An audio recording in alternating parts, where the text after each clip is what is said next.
오늘 우리가 요한복음 2장 1절에서 5절까지 말씀을 읽었는데, 이 말씀은 예수님이 공생애를 시작하시고 그리고 첫 기적이 일어난 장면입니다. 예수님 3년 동안 공생애 사역 가운데 수많은 기적과 표적이 일어났어요. 그 중에서 첫 번째 기적이 바로 이 현장인 것입니다. 네, 첫 번째 이적이 이렇습니다. 요한복음 2장 1절 말씀 한번 읽어볼까요? 사흘째 되던 날 갈릴리 가나에 혼례가 있어 예수의 어머니도 거기 계시고. 요한복음 2장이 이제 시작되면서 사흘째 되던 날 이렇게 시작합니다. 무슨 일이 있었는지 1장에 있겠죠. 1장에 있었던 내용을 보면은 빌립과 나다나엘을 만난 지 사흘째 되는 날 이렇게 됩니다. 사흘째 되는 날, 그날 가나에 혼인잔치가 있어서 마리아 어머니와 함께 참석을 했다, 그 말입니다. 근데 예수님은 사시던 동네가 어디죠? 나사렛. 지도를 딱 보면 가나와 나사렛은 가깝습니다. 아마 친인척 관계였든지 아주 결혼식에 초청을 받을 정도로 가까웠다, 이렇게 볼 수가 있겠죠. 그 당시에는 결혼식을 어떻게 하느냐? 7일 동안 했습니다. 그러니까 하객들을 모시고 7일 동안 먹여주고 재워주고 하면서 잔치를 했다, 그 말입니다. 그 당시의 풍습이. 그리고 가까운 사람뿐만 아니라 큰 잔치가 되기 위해서는 많은 사람을 초청했고, 저명 인사들이 초청되어서 오면은 그 결혼식은 더 빛나고, 이런 상황이었어요. 그러니까 7일 동안 먹고 자니까 하객들이 와서, 그러니까 만만히 준비를 했겠죠. 음식도 보면은 그 중에서 가장 중요한 음식이 포도주였습니다. 그 시대는 이제 이 사람들의 포도주의 개념이 마치 음료수와 같은 겁니다. 그 땅은 물이 귀하기 때문에 포도는 많이 열리고, 그러니까 이제 우리도 잔치를 하거나 명절이 되면 아주 중요한 반드시 있어야 할 음식들이 있죠. 설날에 뭡니까? 떡국이 있어야지. 또 잔치하면 뭡니까? 잡채 있어야지. 잔치할 때는 꼭 한국의 전통 풍습에 따라오는 게 있다, 그 말이에요. 여기도 마찬가지죠. 이 잔치가 벌어졌을 때 꼭 있어야 할 게 포도주였습니다. 그러면 결혼식 주최 측에서 다 준비했겠죠. 만만의 준비를 안 할 리가 없겠죠. 그런데 잔치가 무르익어가는 사이에 포도주가 떨어졌다, 사건이 터진 것입니다. 축복과 행복으로 가득 차야 될 결혼식인데, 그런데 중간에 이게 난리가 나게 된 것입니다. 난리가. 그 축복을 받고 행복을 누리면서 결혼식이 진행되어야 하는데, 이게 불행, 여러 가지 상황이 어떤 일들이 이제 이 한 문제로 터질지 모릅니다. 불만, 결혼식이 축복이 아니라 그냥 파토가 나든지 무슨 수가 나든지 어려움이 찾아오게 되었습니다. 사랑하는 여러분, 당연히 이 결혼식을 통해서 행복을 누려야 되는데, 그런데 포도주가 떨어짐으로 말미암아 얼마나 당혹감이 찾아오고 불안감이 찾아오고 앞으로 전개될 일에 대한 염려, 걱정, 근심이 꽉 찼을 것이란 말입니다. 주최 측 신랑 신부를 비롯해서. 사랑하는 여러분, 우리가 살아가는 데 있어서 열심히 사는 이유가 다 행복해지기 위한 겁니다. 돈을 열심히 버는 것도 그렇고, 그러니까 돈이 좀 더 많이 있으면 내가 좀 더 행복할 것 같고, 또 인맥을 쌓는 것도 마찬가지입니다. 외로운 인생이니까 친구들이 있어야지, 이웃이 있어야지, 가까운 사람들이. 그래서 서로 교제하고 사귀고 관계를 형성해 나가고, 이 하는 것들도 모두 다 보면은 자신의 행복을 추구하기 위해서 그런 것입니다. 그런데 실제로 사람을 사귀어보고 또 친구를 만들어 보고 열심을 해보지만 그러나 만만치 않습니다. 돈도 벌어보고 모아보고 하지만은, 그러나 그것이 당연히 나에게 행복을 주는 것은 아니라는 것을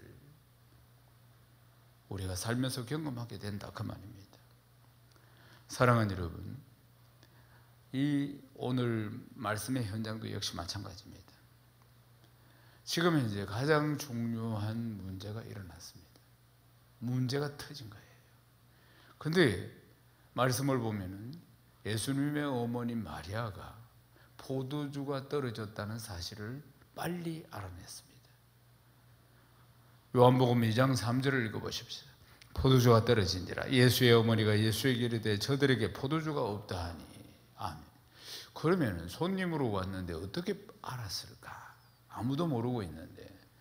그러니까 그 당시에 7일 동안 자고 또 먹고 잔치에 참여하게 되는데, 여성들은 숙소가 어느 쪽이었느냐면 포도주가 있는 쪽으로, 그쪽으로 가까이 숙소가 배정이 되어 있었습니다. 그러다 보니까 예수님의 어머니가 보니까 주최측들이 포도주 통을 보면서 없다고 막 난리가 나고 자기들끼리 막 분주하고 하는 모습을 봤겠죠. 다 떨어졌다는 것을. 그래서 예수님께 이제 이야기한 거죠. 예수에게 이르되 저들에게 포도주가 없다 하니.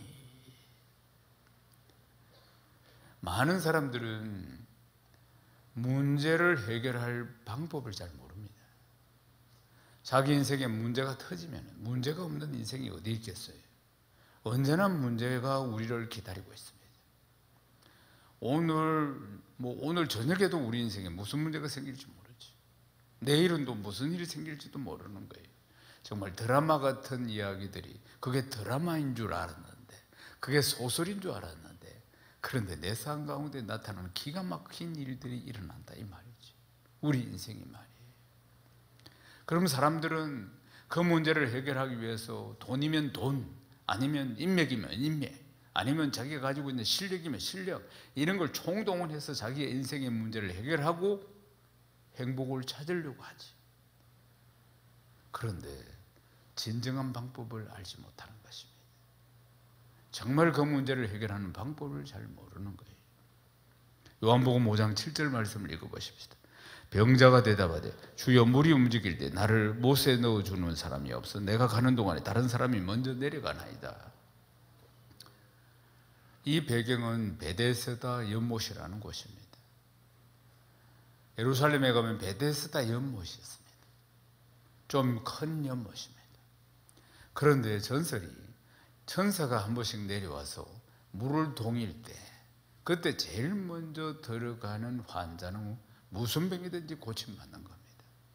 그래서 베데스다 연못 옆에는 환자들이 절비하게 그날을 기다리고 있는 겁니다. 언제 그런 일이 일어날지 모르죠. 수없는 날들을 그냥 기다리고 있는 겁니다. 그런데 그곳에 오늘 말씀에는 38년 된 병자라고 했습니다. 무슨 병인지 모르지만 38년 동안 이 병을 앓고 있는 거예요. 그래서 기적이 일어나기를 기다리고 있는 것이죠. 베데스다 연못이 움직일 때, 그러니까 천사가 내려와서 물을 흔들 때, 그때 제일 먼저 들어가면 고침받는 그 기적을 바라면서 그곳에 누워 있는데 예수님이 찾아오셨어요. 예수님이 찾아오셔서 제일 먼저 그에게 한 말이 뭡니까? 네가 낫고자 하느냐? 그러면 대답을 어떻게 해야죠? 네, 예수님 내가 낫고자 합니다. 나를 좀 고쳐주십시오. 이게 정답일진데, 그런데 엉뚱한 이야기를 합니다. 엉뚱한 이야기를. 물이 움직일 때 나를 못에 넣어주는 사람이 없었어. 내가 가는 동안에 다른 사람이 먼저 내려가나이다. 내가 가는 동안에. 병들어 지쳐 있으니까 기력이 쇠했겠죠. 민첩하게 못 들어가는 거예요. 그래서 자기가 가는 동안에 다른 사람이 먼저 들어가 본다 이렇게 이야기하는 겁니다. 예수님이 물었어요. 네가 낫고자 하느냐? 예, 예수님 내가 낫고자 합니다. 나를 좀 고쳐주십시오. 이렇게 해야 되는데 자기 생각을 이야기하는 거예요. 이 사람은 계속 이 생각만 하고 있었던 것이죠. 말하자면. 그러니까 늘 이 생각만 하고 있었으니까 예수님의 질문에 엉뚱한 대답을 하는 것입니다. 사람이 원래 그렇습니다. 지금 자기를 고쳐주려고 예수님이 왔는데 눈앞에 예수님이 계시는데도 불구하고 예수님이 보이지 않는 거예요. 자기 생각으로만 가득 차 있다 그 말이죠. 사람도 다 누구든지 마찬가지예요. 가끔씩 대화를 하다 보면 동문서답하는 경우도 있어요. 엉뚱한 이야기를 하는 경우는 자기 생각이 엉뚱한 데 가 있는 거예요, 말하자면. 그러니까 그 문제로 베세다 연못에 내가 어떻게 먼저 들어갈 것인가, 이것만 고민하고 있었기 때문에 예수님이 질문을 했는데 딴 대답을 지금 하고 있다는 것입니다. 사랑하는 여러분, 예수님이 말씀을 하시는데 예수님 하시는 이 말씀 앞에서 우리가 해야 할 일은 믿음으로 순종하는 것입니다. 아멘이십니까? 예. 우리가 어떤 인생의 문제를 앞에 내가 서 있다, 사랑하는 여러분, 그 문제를 해결하는 방법은 딱 하나입니다. 주님 만나면 됩니다. 주님이 하시는 것이에요. 내가 이 방법 저 방법을 쓰는 것이 아닙니다. 내가 이 대책 저 대책을 마련하는 것이 아니에요. 길이요 진리요 생명 되시는 예수님 만나면 다 해결되는 것입니다. 예수님의 오늘 그 이야기입니다. 예수님 어머님이 하인들에게 말을 해요. 무슨 말씀을 하시든지 그대로 해라. 요한복음 2장 5절을 읽겠습니다. 그 어머니가 하인들에게 이랬대, 너희에게 무슨 말씀을 하시든지 그대로 하라 하시니라. 아멘. 예수님 말씀하시고 그대로 하는 것이 쉽지 않습니다. 사람은 성장하면서 자기 생각이 만들어져요. 자기 가치관이 만들어져요. 자기 철학이 만들어져요. 자기 생각이 다 있다, 그 말이에요, 말하자면. 그런데 자기 생각과 맞지 않는 이야기를 하면 그게 수용이 잘 안 된다, 이 말입니다. 결국 수용이 잘 안 되지. 예스 하기가 어렵다, 그 말이에요. 자기 생각하고 다르니까. 성경은 말씀하죠. 내 생각은 네 생각이 다르다. 하나님의 생각과 내 생각이, 우리 생각이 다르다. 다르죠. 그분은 창조주이신데. 그런데 이제 돌 항아리 6개가 있었죠. 예수님께서 물을 떠서 그 항아리에 다 채워라, 그렇게 말씀하셨어요. 그리고는 떠서 그걸 연회장에게 갖다 줘라, 그렇게 이야기하셨다, 그 말이에요. 그러니까 하인들이 일단 항아리에, 큰 항아리에 물을 채웠어요. 그래 물을 채워가지고 그들만이 이 항아리 안에는 물이 있다는 걸 알지. 아무도 모르지. 그러면 이걸 갖다가 지금 포도주를 찾고 있는 연회장에게 물을 줬다, 난리가 나겠죠. 하인의 입장에서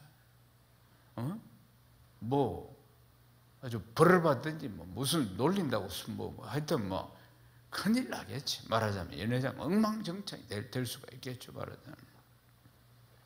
그런데 예수님이 시킨 대로 이 물든 항아리를 그대로 연회장에게 갖다 줍니다.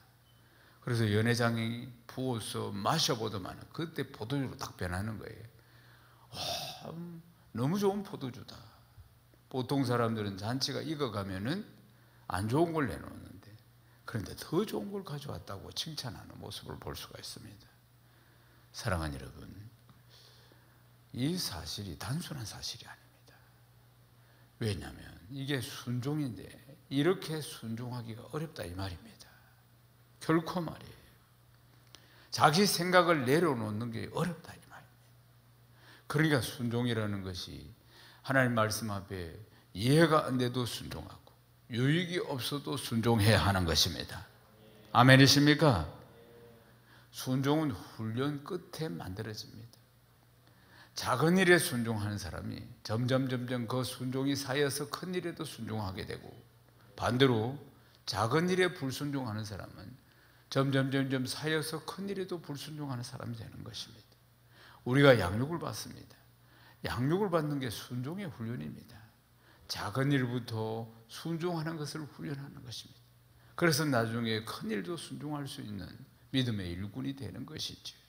사랑하는 여러분, 연회장은 신랑을 불러서 칭찬을 합니다. 좋은 포도주를 내놨다고. 그러나 이 포도주가 어디에서 나왔는지 모르지. 알고 있는 사람들은 하인들만 알고 있습니다. 요한복음 2장 9절 말씀을 읽겠습니다. 연회장은 물로 된 포도주를 맛보고도 어디서 났는지 알지 못하되 물도 온 하인들은 알더라. 연회장이 신랑을 불러. 하인들은 물이 포도주로 변한 기적의 현장에 있었던 것입니다. 그러니까 은혜의 현장에 있었어요. 순종하는 사람만이 이 기적을 체험할 수 있습니다. 순종하는 사람만이 이 은혜를 누릴 수가 있는 줄로 믿습니다. 히브리서 5장 8절에서 9절을 읽겠습니다.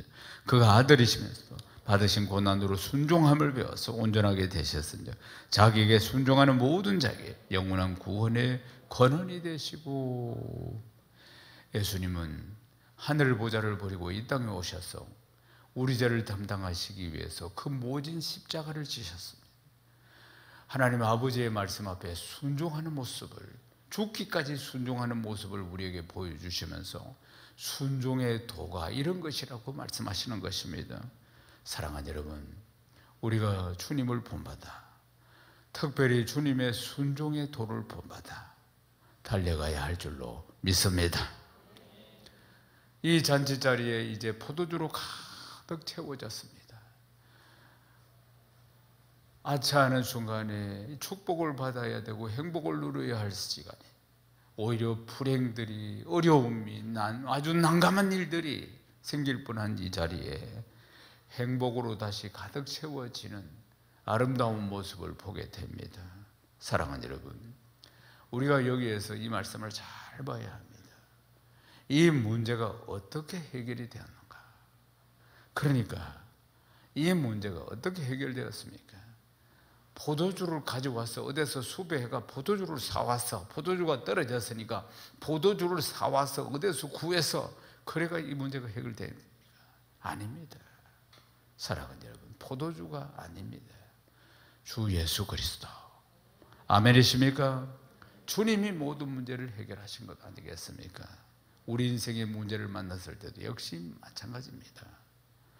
문제 하나를 해결하면은 다 내가 행복해질 것 같습니까?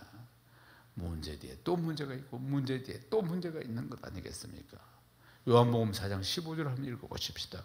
여자가 이르되 주여 그런 물을 내게 주사 목마르지도 않고 또 물길로 오지도 않게 하옵소서. 고단한 인생을 살아가는 수가성 여인입니다. 사마리아 땅에 수가성이 있었는데 그 수가성에 살고 있는 한 여인의 이야기입니다. 참으로 고단하고 고독한 인생을 삽니다. 참으로 침몰한 인생입니다. 실패한 인생이에요. 5번이나 결혼을 실패하고 6번째 남자하고는 그냥 살고 있는 여인이고, 대인기피증, 그리고 실패에 대한 열등감, 그리고 낮아진 자존감, 이루다 표현할 수 없어요. 그리고 세상 사람들도 별로 좋아하지 않습니다. 그래서 물을 길러 오는데 물이 어디 있느냐? 동네 한복판에 우물이 있습니다. 공동우물이지. 이걸 물길로 오는데 사람 눈을 피해서 난 12시 정오에 물길로 왔다 그 말이에요. 얼마나 사람을 기피하고 있었는가. 그러니까 이 중동지방은 낮 한 10시 좀 넘어서부터 오후 한 3시까지는 사람들이 출입을 하지 않습니다. 다니지 않아요. 너무나 더워. 한 50도 60도 이렇게 올라갑니다. 완전 타버릴 것 같아요. 대낮에 다니면.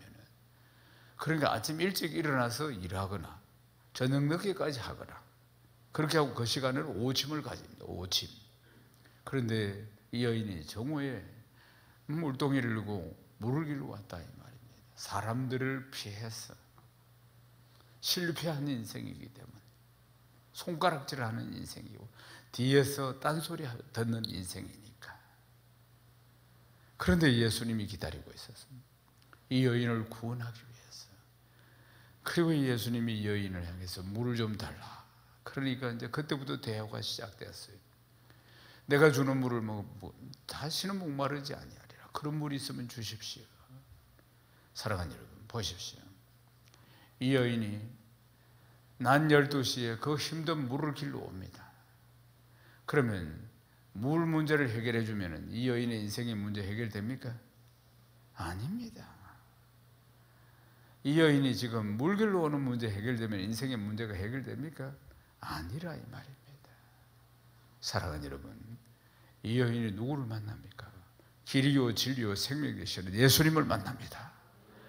예수님을 만나고 예수님을 만나서 예수님을 영접하고 난 뒤에 그 다음 이 공허한 심령에 기쁨이 넘치게 됩니다. 구원의 감격이 넘치게 되는 것이에요. 그리고 나서는 뭐 그냥 동네로 뛰어들어가서 내가 예수 그리스도를 만났다고 증거하는 사람, 기쁨의 사람, 정인의 삶을 살게 되는 모습을 보게 됩니다. 신명기 33장 29절입니다. 이스라엘이여 너는 행복한 사람이로다. 여호와의 구원을 너같이 얻은 백성이 누구냐? 그는 너를 돕는 방패시요 내 영광의 칼이시로다. 네 대적이 내게 복종하니 네가 그들의 높은 곳을 밟으리로다.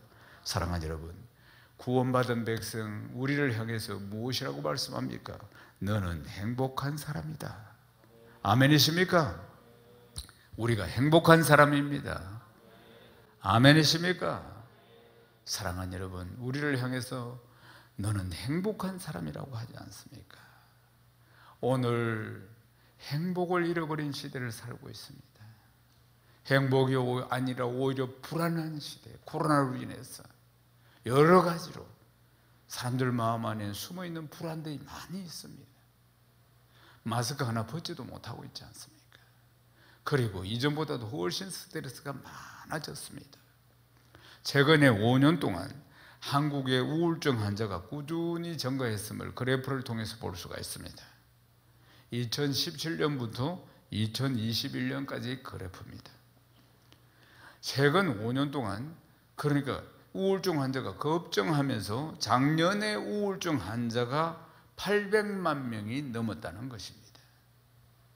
그러면 우울증이 있고 불안장애가 있는데 이 불안장애까지 더 치면은 훨씬 더 많은 숫자를, 우울증과 불안장애로 병원을 찾은 숫자가 작년에 180만 명에 이른다는 겁니다. 예수님이 하나님 만나는 길이요, 예수님이 진리요, 예수님이 생명이라는 사실에 대해서 모르기 때문에 그렇습니다. 사랑하는 여러분, 그래서 우리의 역할이, 먼저 믿은 우리의 역할이 굉장히 중요합니다. 로마서 10장 14절에서 15절을 읽겠습니다. 그런즉 그들이 믿지 아니한 일을 어찌 부르리요? 듣지도 못한 일을 어찌 믿으리요? 전파하는 자가 없이 어찌 들으리요? 보내심을 받지 아니하였으면 어찌 전파리요? 기록된 아름답다 좋은 소식을 전하는 자들의 발휘함과 같으니라. 아멘. 무슨 말씀입니까? 먼저 믿은 우리가 이 복음을, 주 예수 그리스도 우리의 구원자에 대해서 전하지 않으면 누가 알 수가 있겠느냐 하는 말씀인 것입니다. 마태복음 11장 16절에서 17절도 한번 읽어보십시다. 이 세대를 무엇으로 비유할까? 비유하건대 아이들이 장태에 앉아 제 동물을 불러 이르되 우리가 너희를 향하여 피리를 불어도 너희가 춤추지 않고 우리가 슬피 울어도 네 가슴을 치지 아니하였다 한 것 같도다. 아멘. 예수님이 이 시대가 어떤 모습인지, 피리를 부르도 춤을 추지 않고 슬픈 얘기를 해도 가슴을 치지 않는, 반응이 없는 시대다.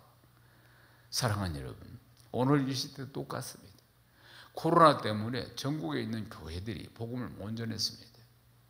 그런데 이제 코로나가 좀 풀리니까 전국에 있는 교회들이 복음을 전하기 시작했습니다. 그런데 사람들이, 복음을 전하는 성도들이 많이 지쳤다. 그리고 왜 그럴까요? 반응이 별로 없으니까. 복음을 전해도 별 반응이 없으니까. 왜 반응이 없을까 하는 것입니다. 왜 반응이 없을까? 왜 복음을 전하는 자들이 지치는가? 그것은 복음을 전하는 자가 확신이 없기 때문입니다. 복음의 능력을 체험하지 못했기 때문에, 복음의 능력을 체험하지 못했기 때문에 확신 있게 전하지를 못한다는 것입니다. 복음의 능력을 어디서 누릴 수 있습니까? 복음의 능력을 어디에서 체험할 수 있습니까? 행복 모임에 가면은 복음이 선포되고 성령님이 강력하게 역사하십니다. 강력하게. 그곳에 복음이 선포되는 그곳에, 불신 영혼을 구원하는 그곳에 하나님의 성령이 강력하게 임재하시고 선포하는 그 말씀이 땅에 떨어지지 않도록 역사하십니다. 복음의 능력을 그 자리에 가면 체험할 수 있습니다. 복음의 능력을 그 자리에 가면 확신할 수 있습니다. 복음의 능력을 그 자리에 가면 경험할 수가 있는 것입니다. 행복 모임에서 기도할 때마다 역사하십니다. 선포할 때마다 역사하십니다. 정말 놀라우리만큼 하나님은 우리의 능력을 초월하십니다. 하나님은 내 믿음에 제한받지 않으시는 분이십니다. 하나님은 전능하신 분이세요. 하나님은 하나님의 뜻대로 역사하시는 것입니다. 그저 우리가 순종해서 그 자리에 가기만 하면, 우리가 순종해서 그 자리에서 복음을 선포하기만 하면 이런 하나님이 하시는 것입니다. 할렐루야. 사랑하는 여러분, 오늘 행복 모임 선포하는 날입니다. 행복을 잃어버린 시대, 불안이 가득한 시대, 어떻게 이 행복을 회복해야 하는지조차 모르는 이 시대에 사랑하는 여러분, 행복 모임을 열고 복음의 충격을 줘야 하는 줄로 믿습니다. 예수 그리스도가 우리 인생의 모든 문제를 해결하셨다는 사실을, 이 복음의 절대적인 능력을 우리는 선포하기만 하면 됩니다. 이런 하나님이 하시는 것입니다. 열리는 행복 모임의 현장마다 하나님 살아계신 수많은 증거들과 수많은 영혼들이 구원받는 위대한 역사들이 일어나기를 주님의 이름으로 축원합니다.